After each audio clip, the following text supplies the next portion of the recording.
I called in because Orlando, he has mental problems. He's burnt so many bridges. No one wants to deal with him. If you can't help, he does not have a chance. Orlando Brown. Out of nowhere, he'll say, Michael Jackson's my father. I own Neverland. Does he want help? Yes, he does. I think that you're experiencing some confusion, and I'm offering to help you. A Dr. Phil exclusive.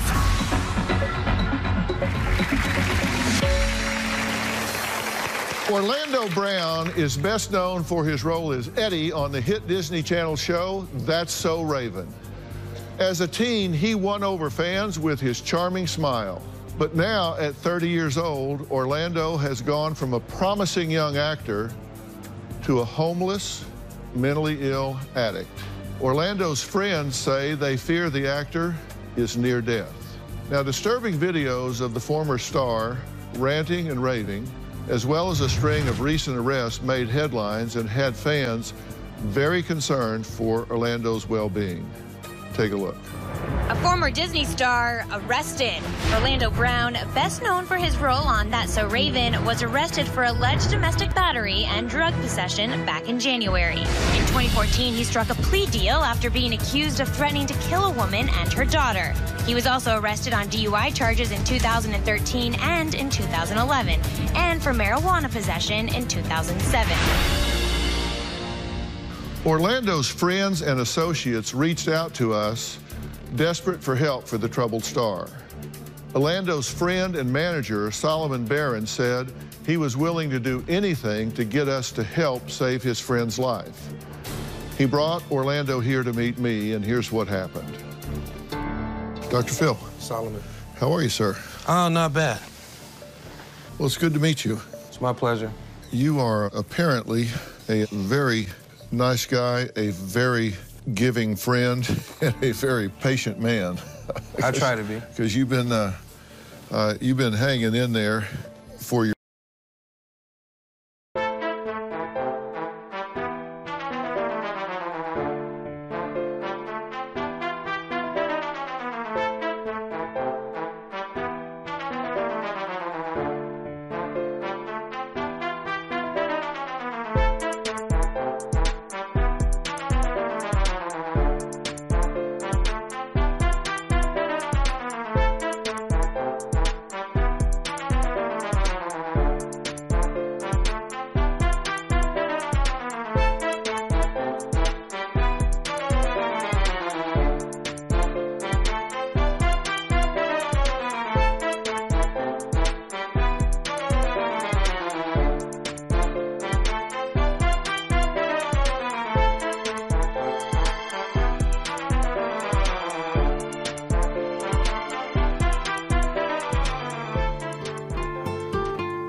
your friend Orlando for quite some time. Right. So tell me why we're here and tell me what you're up against here. Well, I called in because Orlando is, I don't want to diagnose him because I'm not professional, but he's obviously delusional. You know, he's financially in shambles. His living arrangements is in shambles. His whole life is in shambles right now, and he doesn't quite understand that. I took him in maybe about 8 months ago, and he has a drinking problem. He smokes a lot of weed. I mean, he has a really, really high tolerance for anything and everything, and you know, it's gotten out of control. There's nothing more I can do as far as financially and emotionally. I'm at my limit. The room I let him stay in was a disaster. You know, it's like he had no upbringing. Like, this problem started a long time ago. I don't know how he even got this far in life. Like, he doesn't carry a wallet, he doesn't have ID. He keeps his money in his sock. And how long did he stay with you? Until he went to jail recently. I had kicked him out after so long. We got into a big argument. I mean, he woke up delusional, thinking that I stole his vape pen. So he started screaming, banging on the doors, and that was the final straw. I had to put him out. He was running around the streets, no shoes on, and he ended up going to jail. Now, you've had problems with him from time to time while he was staying with you. He's been there months, right? Right. And things would go okay for a while, but then you've had episodes with him, right? Right. Give me a sense of what I'm dealing with here. Episode-wise, what has happened that's been a problem? That's one example, where he wakes up, starts banging on your door, and accuses you of stealing something from him. What else has happened? Well, like, we'll be driving, and we'll be listening to music, and then, you know, he'll just turn the music down, and he'll be like, Will Smith is my dad. Can you call him? And I'll look at him, you know, because it's shocking sometimes, because it comes out of nowhere. We'll be fine, and then out of nowhere, he'll say, I'm Prince Jackson. Michael Jackson's my father. I own Neverland. Sometimes you don't know if he's playing or if you don't know where he's serious. He know we're coming to see Dr. Phil, but he keeps saying, Dr. Phil? Oh, no, that's Steve Harvey. He looked like Steve Harvey. But then he'll go back to being fine? Right. Has he been violent with you at all? No. Has he stolen anything? No. After his career with so many different people and trying to reach out to everyone, his mom, none of the co-stars that he's had in the years, nobody wants anything to do with him. So I accepted the challenge of being his manager, not totally understanding everything, being that, you know, it's my first rodeo. So no one at all wants to deal with him. And then I figured out why. He has a mental problem that he is not addressing. So I said, if you can't get him to recognize his problems, he does not have a chance in life at a comeback, anything. It doesn't look good for him. So nobody's been willing to help him? Nobody's willing to try to help him? None of his co-stars? Nobody he's worked with before? No, not lately. He's burnt so many bridges, but I don't think everyone understands how serious his mental issue is. But you've asked for help? Yeah, I've reached out to as many people as I can. I'm just a little person, so. And what do they say? There's been a lot of no responses. Flavor Flav is pretty close with him, but you know, he's had episodes with Flav, and Flav he can only help him so much. He's tried to help him before, but you know, he's trying to live his life as well too and secure his future and do the things he need to do. So it's hard for him to help Orlando. Well, and I understand Flav is a nice guy and a caring guy, but this just may be over a layman's head in terms of what to do. And you've asked other people, nobody's willing to help. I mean, I'm just trying to find out what the situation is, because if I talk to him, I want to know what resources I have in terms of support and who I could look to in terms of people that would, you know, be there for him, support him, encourage him, that sort of thing. And it seems like everybody's turned their back on him.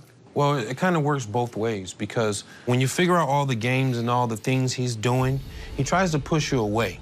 And he'll just move on to the next person, move on to the next person, and he'll move on to the next person. And he's ran out of real friends and family to do that with. So now he's just in the world doing the same thing, moving on from one person to the next person, telling lies and stories and dreams. Why does he think he's here? He knows that he is here to try to receive some type of help. He wants to be able to have another shot at life. He wants to be able to put his life in someone's hands who can really help him, and he thinks that you can do that for him. So he's not disoriented. I mean, he's not disoriented as to person, place, and time. He knows who he is, where he is, what he's doing. It's just his decision-making is not good. Well, his decision, yeah, is definitely blurred, and I don't know. I can't tell you why, but yeah. But he knows he's here to talk to me. He knows that I'm going to try to help him. He understands that. Right. He's here willingly. You asked him to come, and he said sure. Right. And he knows I'm going to talk to him, try to help him. Right. Does he want help? Yeah, he does. Does he recognize he's got a problem? Yes, he just said to me this morning that he's glad that he's taking the Seroquel because it helps him with his panic attacks and his anxiety, that it helped him. And is that prescription? Yes. And is he taking it as prescribed, or is he... That I'm not sure. Don't know? Because he'll tell you, I'm 30 years old, I'm a grown man. So I have to give him some type of freedom. Well, I'm going to talk to him, and I'm going to talk to him alone, but I may ask you to join us because depending on how he responds and if I need a reality check, I'll have you come back in. Fair enough? Absolutely. Coming up. You have some odd-looking contacts in your eyes. They're my Michael Jackson eyelids. My full name is Orlando Brown, Prince Michael Jackson Jr. My father was Michael Jackson. Your father was Michael Jackson. Monday on Dr. Phil. My Playboy husband filed for divorce, but would like to live with me. That is sick. She doesn't want the divorce. Where do you draw the line, for better, for worse? Right here. But how much You found Dustin's profile on a cheater's website. is she willing to take? You slept with that girl. That's an assumption. This is the ridiculous behavior that I am so tired of. Then why are you still here? That's Monday. We now return to Dr. Phil's exclusive interview. How are you? Good to see Nice you. to see you. Have a seat. Alrighty. It's good to meet you. I've just been talking to your friend, Solomon. You've been staying with him for a while, right? Maybe 3-4 months solid. He speaks well of you. Thank you. He thinks you're a very talented guy. You have some odd-looking contacts in your eyes. Yeah, they're my Michael Jackson eyelids. It's for Thriller. Oh, yeah? Yeah. So those are like Halloween type? Pretty much it. Yeah. So tell me why you're here. To meet you in person, and also to make sure that I thank you, because I know from afar you actually had a lot to do with my transformation. So, thank you so much, and got my family back and a whole bunch of stuff. So Yeah. What transformation is that? just heading to the next level, of being a man in my own life. For a while, I wasn't acting accordingly. So now that I am, I owe it to people like you and all the others that came before me that I look up to. You've been very successful in your life. You've done a lot of television. You've got a lot of fans out there, right? Yes, sir. Yes, sir. I'm very grateful for that. You guys told Claire you were groomers. I can't believe she believed us. Shampoo, conditioner, flea remover. She's really sweet with dogs, not so sweet with people. That's because she hasn't met us yet. You were on That's So Raven. How long were you on that show? When I started, I was 13, then I ended at 18. Was that a good thing for you? Did you enjoy that? I enjoyed it tremendously. Actually, we were working on something to basically get us all back together, the cast, and also wrote a show called Coach Eddie. So that's pretty cool. But I had a great time. We definitely were all family as far as the show's concerned. But it's as far as the off stage, it was just even more magical. You know what I mean? So, Yeah. Do you still speak to Raven? Of course. Of course. I haven't seen her too much lately, but What's your relationship like with her now? right now it's pretty good. I want to marry her, but I gotta find out a way to ask her. So right about now, I'm just chilling. Yeah. So your career was going along really well, and then it seemed like it kind of took a downturn. Yeah, well. What happened? Well, a lot of drinking is what happened. I was drinking a lot, and I just found myself in a dark place because I couldn't really find everybody, not knowing that. It's like kind of like looking for your keys, but when you stop looking, they're right there type of deal. Yeah. So I started to realize what was in front of me, and from there, you know, now I'm good. But back then, it was the drinking. It was a binge of taco vodka and any kind of vodka I could get my hand on, along with some drugs, heavily medicated with marijuana at the time. And then not only that, but, you know, you still got the crystal meth incident that I had.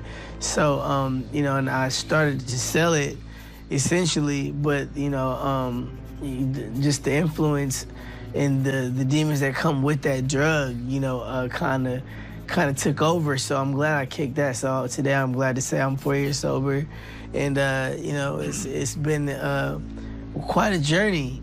Yeah. And how are you doing now, mentally, emotionally, drug and alcohol wise? I mean, just all across the board in terms of your functioning. How are you doing now? Doing well. Doing very well, actually. I'm proud of myself. I've never been one that was really too big on addiction. So, like I used to do things out of boredom. But then I woke up and realized, you know, I was sleeping next to my drug of choice. And it's like, damn, bro, you got a problem. You know, so now I have that understanding and that peace within myself. And plus, you know, I'm doing it for my kids as well. You know, every time I think about, you know, either relapsing or anything of that nature, it's an impossibility for me because I just want to see my kids. Yeah. So how many children do you have? Quite a bit, but 4 that I know of. Yeah. Yeah, definitely looking forward to see them. So. How old are your children? My kids are 2. One is 5. And one is actually 11, and the oldest is like 16 to 18.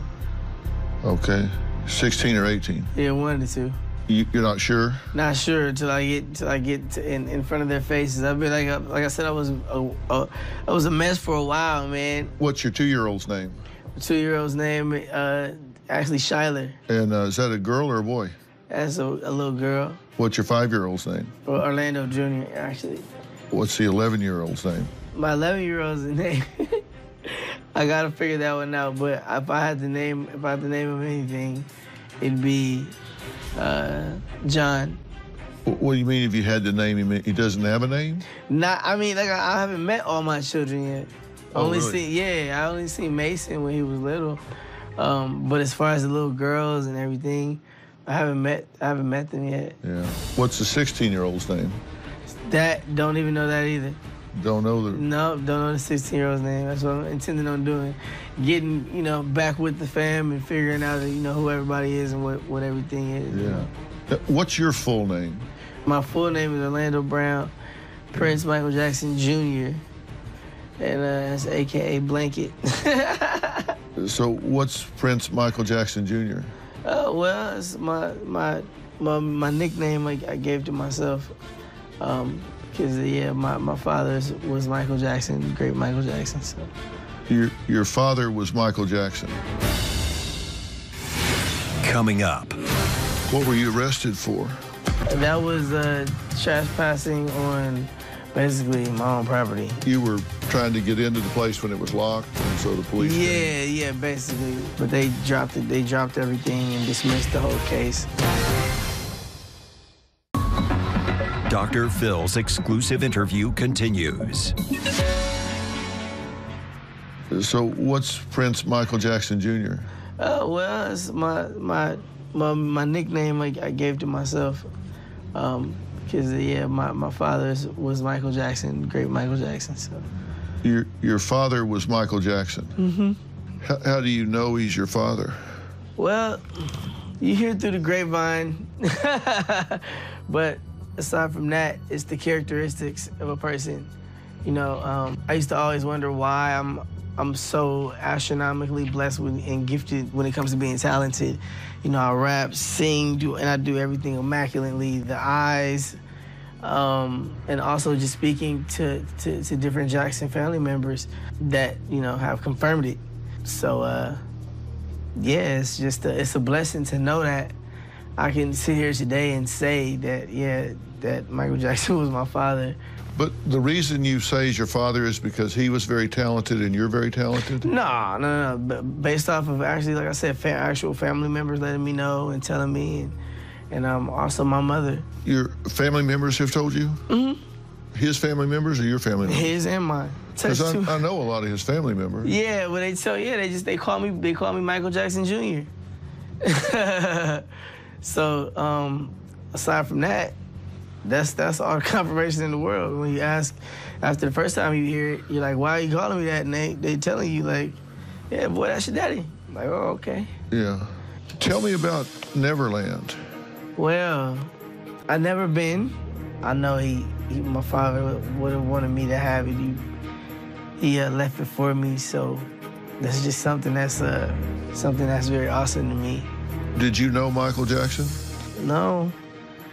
I understood he liked to hide and wear disguises, so it could have been possible I was talking to him and didn't even know it. But at the end of the day, can I actually say I met my father? No, I have not. I've read a lot of stuff about you back from when you were doing the Raven Show and Coach Eddie, and you never said your father was Michael Jackson. Yeah, because, some things you gotta be ready for. And I don't think I could have handled it back then knowing that. Or even sharing that with anybody, but at the end of the day, my job is to make sure the legacy lives on. I was talking to Solomon. He told me that you told him that Will Smith was your dad. No, that's a false statement. You didn't tell him that? Why would I tell him that? I don't know. He just said you were in the car one day and told him Will Smith was your dad. Nah, that's not how that goes. Yeah. Oh, no, that's not how that goes. And all 488 million of my friends do know I don't fabricate or lie. Pretty straight up guy, so. Yeah. You've been arrested some. Mm-hmm. That you've had some conflict with the law, true? Mm-hmm. What were you arrested for? Oh, man, recently, that was trespassing on basically my own property. Trespassing on your own property? Yeah, well, I own a restaurant with my parents. So, I guess. What's the name of the restaurant? It's called Legends on the Strip. Yeah, it's beautiful. So you own it with your parents, so it's part yours? Yeah, but it's more theirs because I gotta be on the road all the time and stuff like that. I just like to come in there and act like the boss every once in a while. Yeah, that's about it. Yeah. You say you own it with your parents. I thought you said your father was Michael Jackson. No, it was, meaning, he was deceased, so therefore this guy's been a tremendous father figure in my life. So I really can't complain about that. Without him being in my life, then it would be nothing, pretty much. But so he's not really your parent. Yeah, right. He's just like a father figure, definitely. Uh-huh. Now, you were trying to get into the place when it was locked, and so the police came. Yeah, basically. The police were called, but they dropped it. They dropped everything and dismissed the whole case. Yeah. All my cases, for that matter. Before that, it was weed. Then I got into an argument with my girlfriend, but they tried to pin a domestic on me. Well, Solomon was telling me that throughout your career that people were really so impressed with your talent and how creative you were. And then when you started drinking and doing drugs, you burned a lot of bridges, and that people have turned their backs on you. Coming up. I'm curious about a couple things I want to ask you about. And later. Without your help, Dr. Phil, there's not a doubt in my mind, in my body, in my soul that he was going to be in the streets. He was going to end up dead. He wouldn't have never had a chance. We now return to Dr. Phil's exclusive interview. Solomon was telling me that throughout your career that people were really so impressed with your talent and how creative you were. And then when you started drinking and doing drugs and all, that you burned a lot of bridges and that people have turned their backs on you. I'm not here to talk about what Solomon said, but what I'm here to talk about is the positive, you know what I mean? Like, well, I'm asking you about what he said because I am here to talk about it. I don't know what he's talking about, but as far as I don't have any enemies, like I told you, you know, but there are messy people that like to say things to shake people up, but, you know, like, I'm not here for gossip. You know, I'm here to make sure that you're all right and you're okay, and we both get back to work the best way we can possible.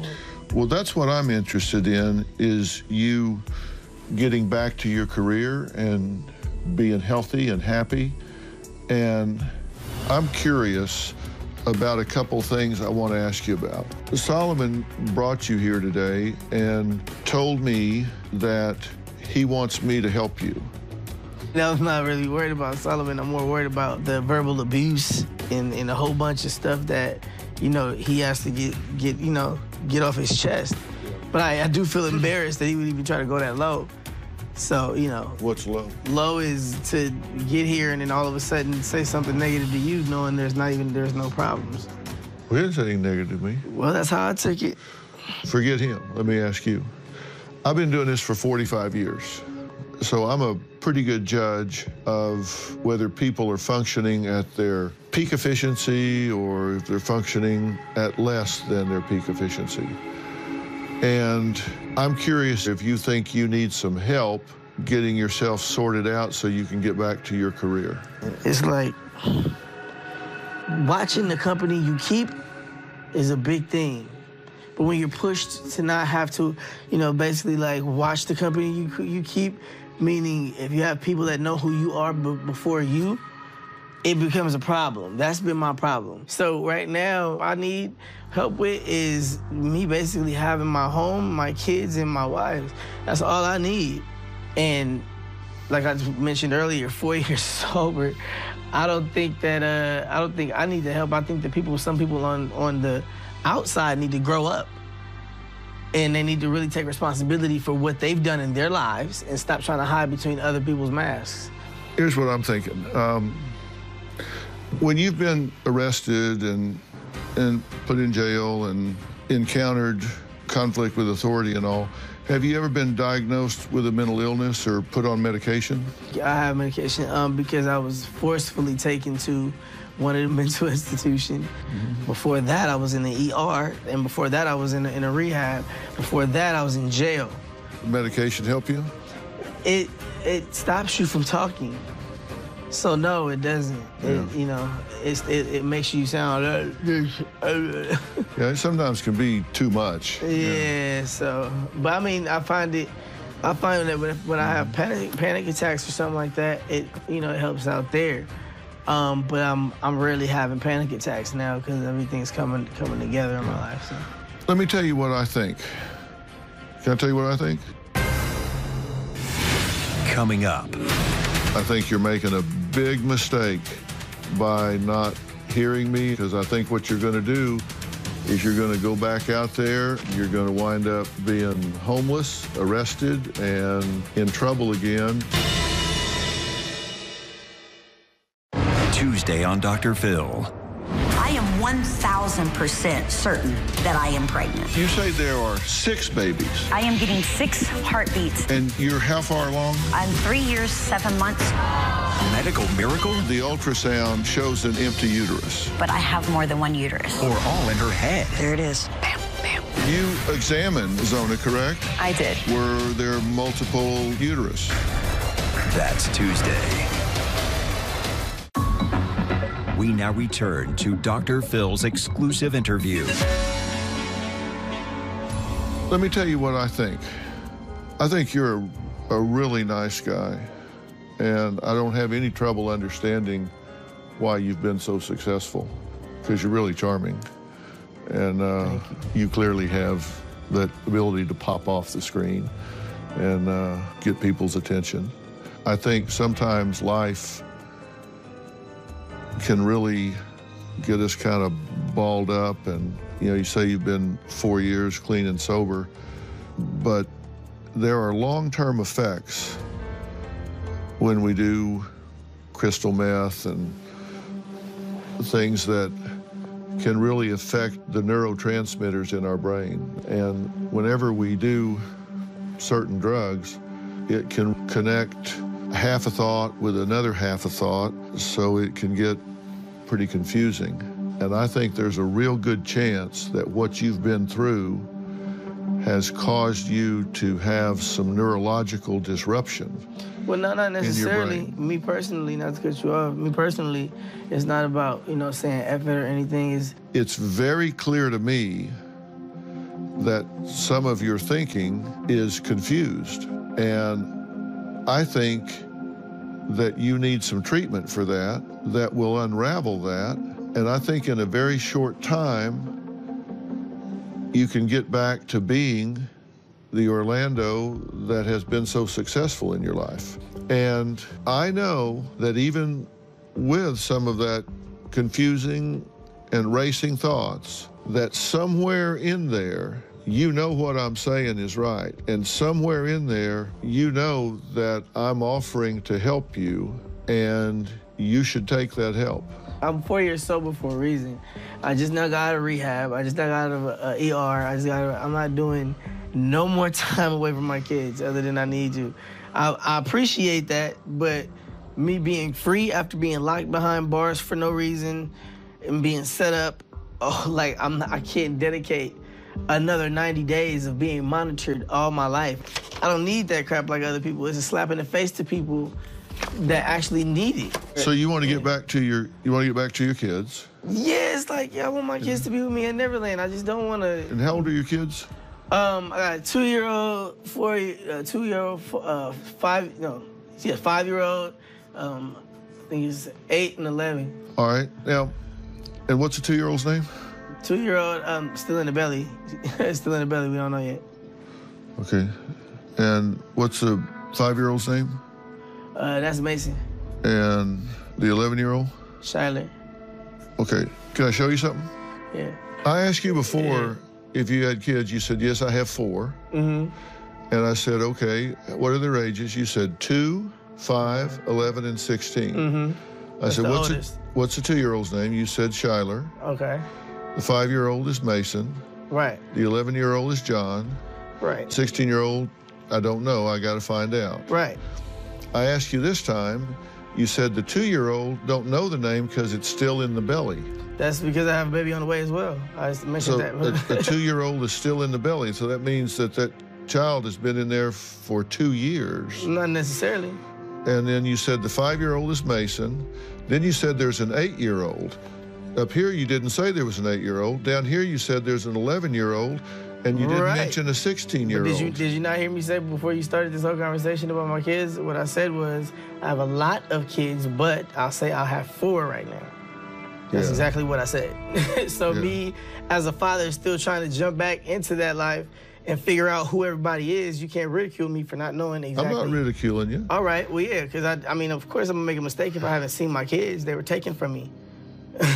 But how long has it been since you've seen these kids?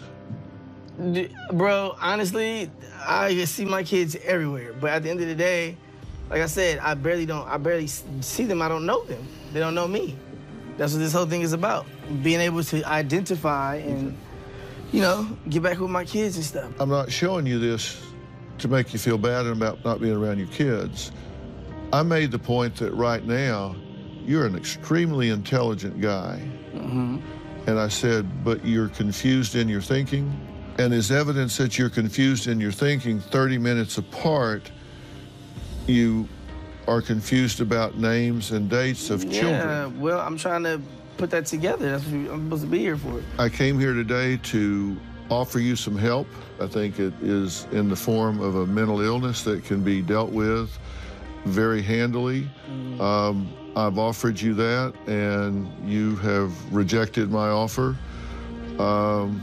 And I respect that, respect your right to do that. You're awesome. And I think you're making a big mistake by not hearing me and not doing what I'm recommending, because I think what you're going to do is you're going to go back out there and you're going to wind up being homeless and arrested and in trouble again, when alternatively you could get yourself straightened out. I think you got a great life ahead of you if you'll just claim it. I think you're going to be the star you were. Yeah, we just started just like my dad, you know. Michael was the biggest star in the world. Yeah. Yeah. I've arranged some help for you locally if you want it, and it's there for you. Dr. Kaligi is the director of it, and he's agreed to help you, and I'll introduce him to you just so you know him if you ever want to talk to him. Hey, Doc. How you doing, sir? How are you? Good to see you. Good to see you. How are you? Oh, good. Good to meet you. Good to meet you, too.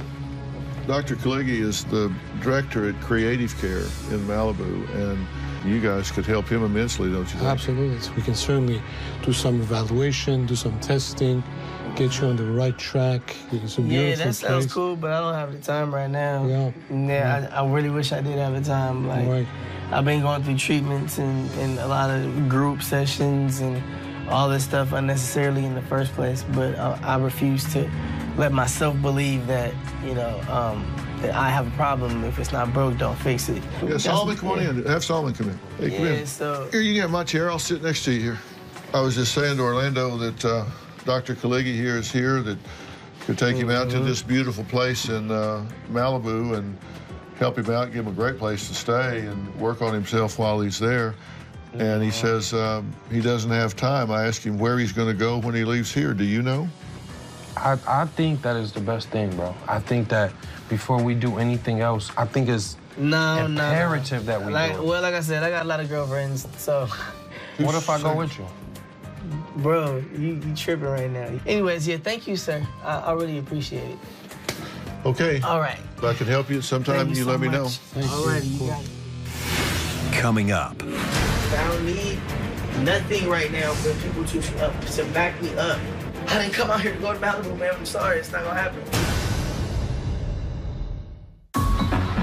We now return to Dr. Phil's exclusive interview. So, I'm in Malibu, the place he was just talking about. I'm not going to that place. No. Do you want to take a ride and just see it? No, I don't. Are you sure? I always slap in my face. So what about if I tell you that we'll take you to Malibu and we'll help you to get all these things? Okay, well, I'm telling you, I'm not finna do that. I'm not doing that. I just did that. I'm 4 years sober. I don't need nothing right now but people to back me up. All I'm trying to do is... You know what I think you need? I think you need a break. I think you need a break. No. I think, honestly, I just need... I had a break. Honestly, I need people to stop nagging me about what they think I should do. Man, look, I'm not doing it. I'm not doing it. I respect everything that y'all trying to do, but y'all trying to put me in a position to where I cannot use my phone. I cannot do anything for another 30 days, and I need to get to work. My emails are backed up, all that. I've done everything that everybody has asked me to do. This time, I'm not doing that because I'm ready, and I feel like I'm getting picked on and bullied on because I know what's going on. It's not jail. We want you to work. Bruh, that's our whole goal. I'm the one that said fame. I'm not begging to get back into Hollywood. That part, I'm not begging for my kids and what's rightfully mine. So let us help you get that. I shouldn't. What do you mean help me? We'll help you. Okay, well, that's cool. But other than that, I should not have to go nowhere but a corporate housing. Well, guess what? Malibu and the I'm not going to Malibu. I'm not going to Malibu. It's probably nicer than any. I didn't come out here to go to Malibu. I didn't come out here to go to Malibu, man. I'm sorry, it's not gonna happen. What he's saying is making a lot of sense to me. He's been in and out of programs that seem to all promise him a bright future, and it hasn't worked. He's been in situations where people want things from him, and that's what a lot of people with his kind of success have in their life. But I think that, you know, we've come to an understanding, at least between the two of us, that Dr. Phil and Creative Care don't have anything that we want from you. They work with a lot of creative artists. They use music in their program. Well, you have another one right here. Well, I know, and that's the hardest part, is to see that great deal of potential that he's talking about going and staying at a girlfriend's house or something. Man, you ought to be someplace that's your own, using your talents and skills for gain in your own life with some stability, where you can take that on and use this opportunity as a launching pad to continue in your pursuits in a way that feels good to you. Young guy from here, honestly, we try to. Okay. Well, what's that mean, Orlando? It means whatever, bro. Yeah, he's in. Coming up. Without your help, Dr. Phil, there's not a doubt in my mind, in my body, in my soul that he was going to be in the streets. He was going to end up dead. He wouldn't have never had a chance.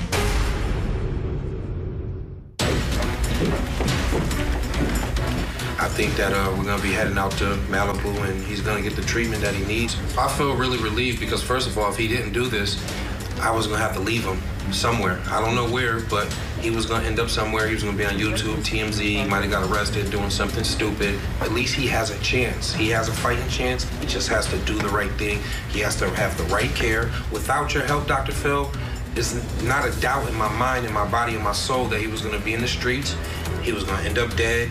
He wouldn't have never had a chance, that's for sure. Right now, at least he has a chance. He has a fighting chance.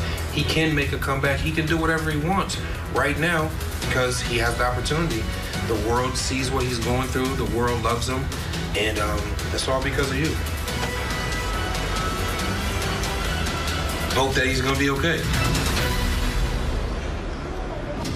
Well, the good news is Orlando did accept our offer of treatment and has been at a dual diagnosis facility here in California since the conclusion of this interview. Now, Orlando has been committed to treatment and has made great strides. Now, look, this is just the beginning of his long road to recovery, but so far, he has proved that he is willing to do the work. His ultimate success clearly will be up to him, and we wish him nothing but the best and are so proud of the work that he has done so far. Now, if you know someone who is struggling with drug or alcohol addiction or is wrestling with a mental illness, go to drphil.com for more information because you have to reach out for help in these matters. Thanks for watching. All right.